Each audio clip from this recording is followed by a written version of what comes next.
Hola, hola, bienvenidos. Mi nombre es Laura Vanessa Martín Gómez. Hoy abordaremos la psicobiología de la depresión. Este tipo de trastorno también será, digamos que, especificado por medio del DSM-5, el manual. Bien, las bases biológicas de la depresión, atómicos y metabólicos en el cerebro de individuos con depresión mayor. Uno de los cambios es la corteza prefrontal dorsolateral. Esta área cerebral estaría afectando las funciones cognitivas de la persona. ¿Cuáles funciones? Como el razonamiento, la planeación y la toma de decisiones. Ahora bien, en las áreas orbitofrontal y medial de la corteza prefrontal, participar en la regulación de la experiencia emocional contribuirían al componente afectivo del trastorno. Por otro lado, están lo cortical y subcortical, estudios con una resonancia magnética. Los cambios estructurales se dan en la reducción del hipocampo, que se convierte en un factor de recurrencia y cronicidad del síndrome depresivo. Digamos que este cambio se da más en los pacientes que tuvieron episodios de depresión recurrentes. De igual manera, esta reducción es observada en la esquizofrenia y en el trastorno bipolar.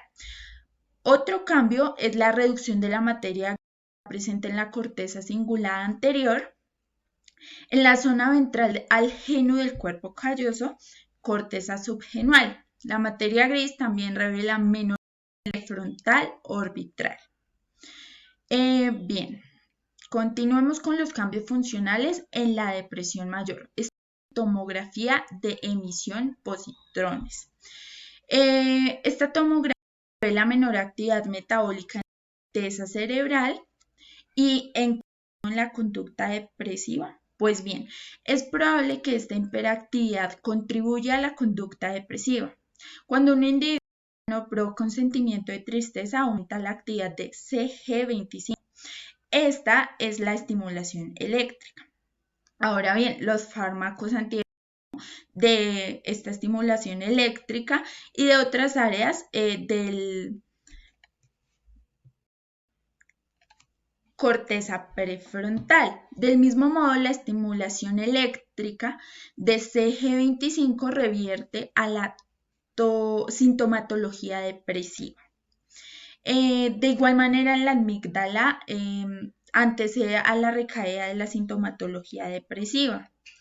Bien, la neurobiología de la depresión mayor, hipótesis monoaminérgica. Esta hipótesis es el marco conceptual que aborda la fisiopatología de la depresión mayor. Establece que ésta se origina por la menor disponibilidad de monoaminas en el cerebro, principalmente de 5-H-hidroxitriptofano y noradrenalina. Los fármacos antidepresivos aumentan el nivel cerebral de 5-HT y noradrenalina mediante la inhibición de captura o degradación enzimática, lo que supone que es uno de los mecanismos fisiopatológicos que atenúa en la transmisión monoaminérgica. Ahora bien, esta hipótesis propone que la depresión mayor se debe a la atrofia neuronal, producto de la menor expresión del factor de crecimiento derivado del cerebro.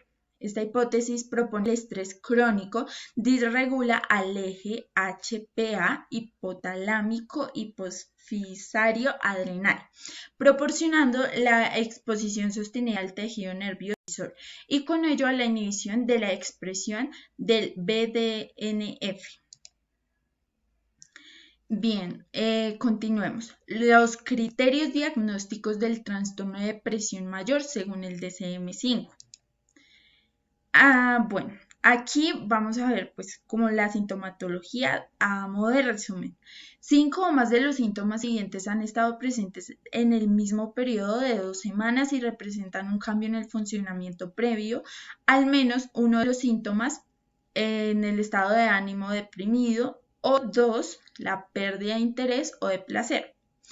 estado de ánimo deprimido la mayor parte del día, disminución importante del interés o placer por todas las actividades que antes una persona disfrutaba hacer, la pérdida importante de peso sin hacer dieta, aumento de peso, al igual que el insomnio o la hipersomnia casi todos los días, agitación o retraso psicomotor, fatiga o pérdida de sentimiento de inutilidad o culpabilidad excesiva, la disminución de la capacidad para pensar o concentrarse, pensamientos de muerte recurrentes, no solo miedo a morir, sino que pues ya la persona digamos que empieza a tener ideas suicidas.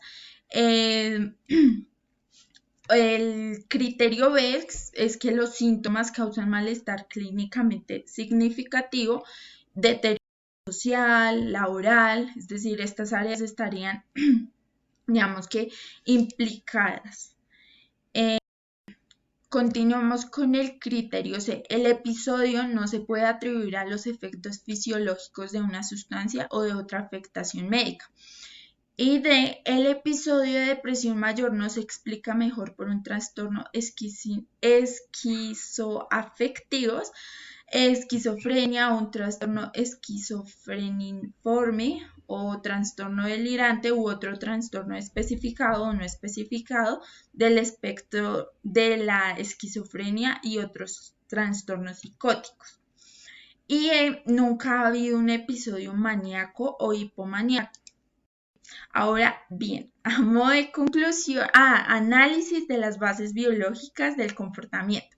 La depresión puede conocerse por una serie de síntomas vistos ya anteriormente y pues es posible que no todas las personas poseamos, digamos que esta sintomatología, pero bueno, ahora cuando no da tristeza o un cambio de ánimo es anormal, sino que al experimentar tristeza, falta de energía o perder momentáneamente el interés por actividades de disfrute, contribuye, digamos que a parte de lo cotidiano, ya hace parte como de eso. Ahora bien, el conjunto de los síntomas de esta enfermedad interfieren en la vida cotidiana, como ya lo habíamos dicho, afectan lo laboral, en lo personal, en lo familiar. Y bueno, y pues por otro lado, los principales ejes biológicos que inciden en el comportamiento del ser humano están relacionados con el sistema nervioso, endocrino y la genética. Bueno, la depresión es un trastorno biológico o si bien la respuesta al estrés psicosocial que incide en la incapacidad del individuo para afrontarlo. Si bien el estrés es un factor importante para el estado depresivo que se genere y no puede de los cambios biológicos, fisiológicos y hormonales que el cerebro pues va a secretar a través de estímulos. Por lo tanto, la depresión depende de dos factores, la calidad y la cantidad del estímulo mental, estresor y los substratos biológicos que tienen que ver con lo genético, lo bioquímico y lo molecular. Esto determina la alteración en la homeostasis y por ende en la función cerebral. Por otro lado, desde el siglo XX, la tecnología y la metodología experimental han estado para estudiar los factores físicos y biológicos en la patogénesis de la depresión. Las causas de la depresión, si bien influyen en factores genéticos, químicos, alteraciones de los neurotransmisores, factores sociales como experiencias en la infancia, dificultades cotidianas, eventos de duelo, baja autoestima y una red pues limitada, son algunos como causantes. Por otro lado, la depresión desde el campo de la psicología se da pues digamos que en dos factores, la conceptualización psicoanalítica de la depresión. La mayoría de los profesionales en este campo suelen llevar tratamientos con énfasis en aspectos etiológicos de la enfermedad. Pues si bien aquí también están dos autores importantes, que es Freud y Abraham Maslow, son los primeros en articular un modelo psicológico para comprender y explicar la depresión. Una de las primeras hipótesis explicativas sobre la melancolía efectúa situando la psicogénesis en la sexualidad y el autoerotismo. Por otro lado, Freud postula que los afectos depresivos pueden ser causa de diferentes enfermedades, por tanto, el sistema nervioso como de otros órganos. Ahora bien, Freud sostiene que la depresión resulta de una permutación del afecto. Bueno, finalmente, también digamos que un enfoque terapéutico para el tratamiento de la depresión. El tratamiento para la depresión, pues es necesario la medicación y la psicoterapia, o incluso las dos. En la medicación, los principales medicamentos son los llamados antidepresivos, y con respecto a la psicoterapia están relacionadas a través de un enfoque sistemático para el tratamiento de la depresión con la teoría cognitivo-conductual y la interpersonal.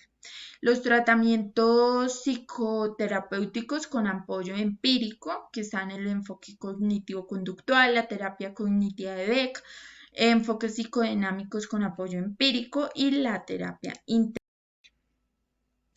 Bueno, finalmente, a modo de conclusiones, las bases en el estudio y la comprensión del comportamiento humano son de gran importancia porque sí, las bases biológicas marcan el comportamiento, y es importante mencionar que los ejes biológicos que marcan el comportamiento se encuentran en el sistema nervioso, endocrino, en las neuronas, hormonas, genética. Y pues bueno, la biología pues tiene mucho que ver como con este comportamiento humano, porque allí se encuentran los determinantes de la propia naturaleza del ser humano, y marcando así su comportamiento en lo personal, en lo social. Bueno, pues esta interrelación de la biología con la psicología permite de igual manera entender ciertas conductas determinantes de cada persona. Por otro lado, la configuración cerebral y el funcionamiento del sistema nervioso, que son pues las neuronas, influyen en el comportamiento del ser humano, al igual que en los factores sociales y ambientales. Si una persona tiene una alteración dentro de su sistema nervioso, influye en su comportamiento. De igual manera, en el sistema endocrino se encuentra la segregación de hormonas. Estas influyen pues en determinadas actitudes, y pues también habrán cambios en el individuo al segregarse alguna hormona. Finalmente, en la genética, que pues es un factor conductual, ya que si bien los genes pueden influir pues en determinados comportamientos y actitudes. Bueno, esto ha sido todo por hoy. Muchas gracias.